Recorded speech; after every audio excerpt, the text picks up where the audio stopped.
Hello বন্ধুরা, তো আমি এখানে ছাদে চলে এসেছি আর দেখো কত সার মাটি নিয়ে নিয়েছি। তো প্রথমেই তোমাদেরকে বলবো হলো এটা হলো গোবর সার, এটা কোকোপিট, এটা এমনি সিম্পল বালু, তোমরা দেখেই বুঝতে পারছো এটা একটু বালু। আর এটা নিয়েছি মাটি, ঢেলা ঢেলা মাটি হয়, ওই মাটিগুলো নিয়েছি। এই মাটিগুলো কি করব বলো তো, এই মাটিগুলো দিয়ে কিন্তু আমি ড্রাগন গাছের আর কি মাটি করব। এই মাটিটা এত ভালো, কি বলবো, গাছের জন্য অনেকটাই ভালো। কোকোপিটটা আমি দিয়েছি একটু অল্প করে, বেশি দিইনি। তো এবার আমি মাটিগুলোকে মিশিয়ে দিলাম।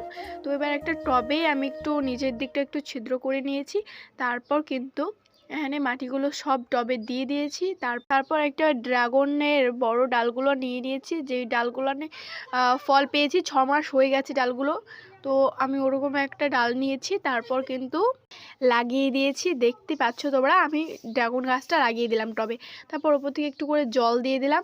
আর গাছের গায়ে যে ছিদ্র ছিদ্রটা দেখছো, তার জন্য কিন্তু আমি এখানে একটু স্প্রে করে দিলাম।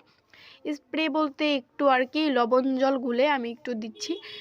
তাহলে এই ছিদ্রগুলো আর লাগবে না, পিঁপড়েও লাগবে না, এটা খুবই কার্যকারী।